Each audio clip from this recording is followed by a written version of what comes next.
Hi everyone. In this short video, I'd like to discuss two key points of view on the question, can coaches give advice? This is a question that comes up in some context almost every week in a conversation with a coach for as long as I've been in coaching.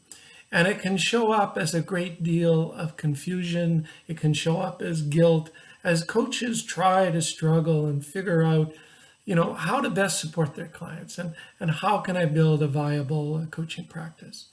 And there's always been two seemingly opposing points of view on this question.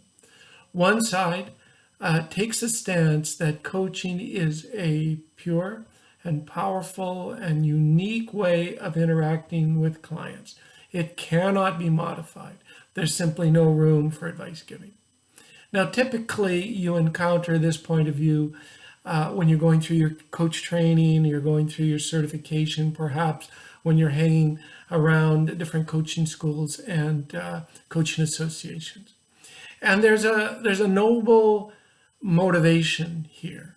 It's in the sincere desire to teach you the pure set of coaching skills and give you a feel for the philosophical stand of coaching, and really to generally break you of the automatic human habit of giving advice.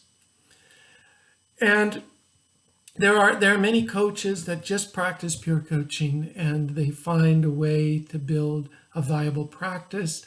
It's easier, of course, when you're working with people that are wanting to learn how to coach or wanting to learn coaching skills for other aspects of their lives and careers. So it's a valid and common point of view of coaching. The second point of view on the topic is, of course, you can give advice as a coach. If you have a relevant background, if you have tons of experience in a particular area, if you've coached hundreds of clients through similar changes, you really get to know all the twists and turns in the road. You learn the best resources. You know where the most tried and true shortcuts are. And from this point of view, it would be improper, it would be immoral to keep valuable information from your clients that could help them. And furthermore, this point of view holds you can share knowledge and experience in a way that maintains the philosophic stance of coaching, that the client has the answers. You can share it in a way that empowers the client and does not set you up as a consultant diagnosing problems and prescribing solutions, which is a very, very different energetic stance.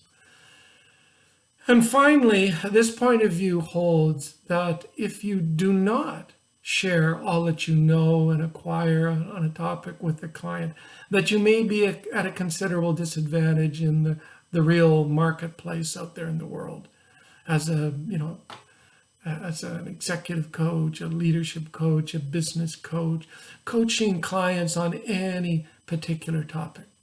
So let me give you an example of this. If you had a small business and you were considering working with two coaches, and the first coach says, I can coach you on anything, and I can help you get clear on where you want to go.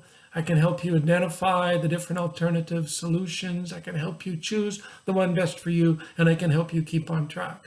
It's not a bad value proposition. But on the other hand, if the second coach says, well, I can do all that too, but in addition, I am more than happy to share everything I've learned in 20 years doing this exact same thing. And I'm happy to share all the best practices I've learned from specialized training I've taken in different aspects or different nuances of this work.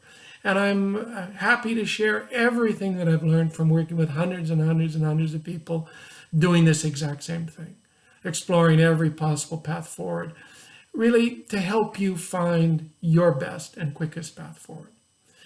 So you are considering two coaches. Which coach are you going to hire? So that's the 2 points of view on this topic. It's been an argument that's been around for years and years in coaching. I have sat around the tables at the ICF in the earlier days as we were hashing out what exactly is coaching, what sets it apart and makes it unique, how to preserve it, conversations about professional ethics that support the coaching industry.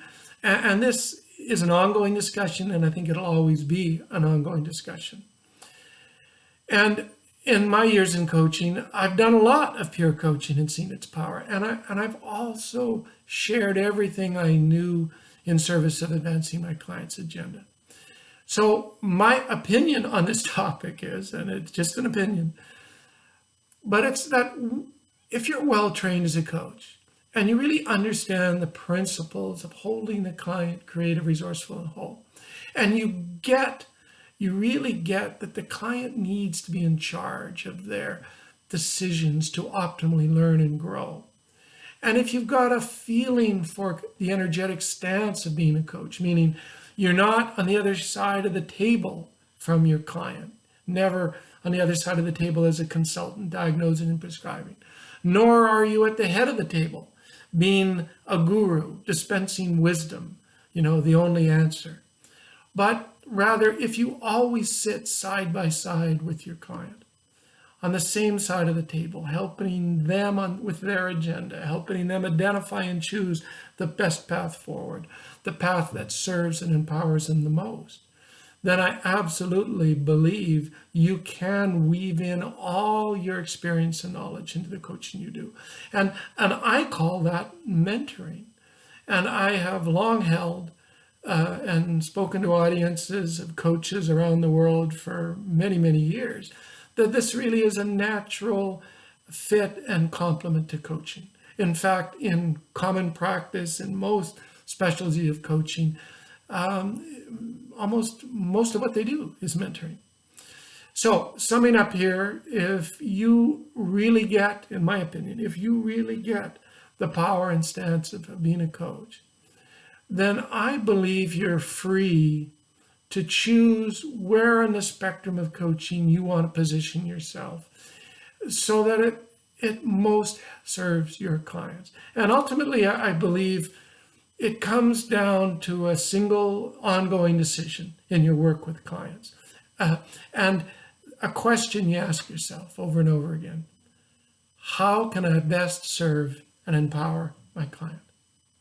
How can I best serve and empower my client? If you keep asking that, then I believe you're going to figure out where you fit in the world of coaching and how to best help your clients. And I believe you're going to have a long and successful career in coaching. So good luck and take care.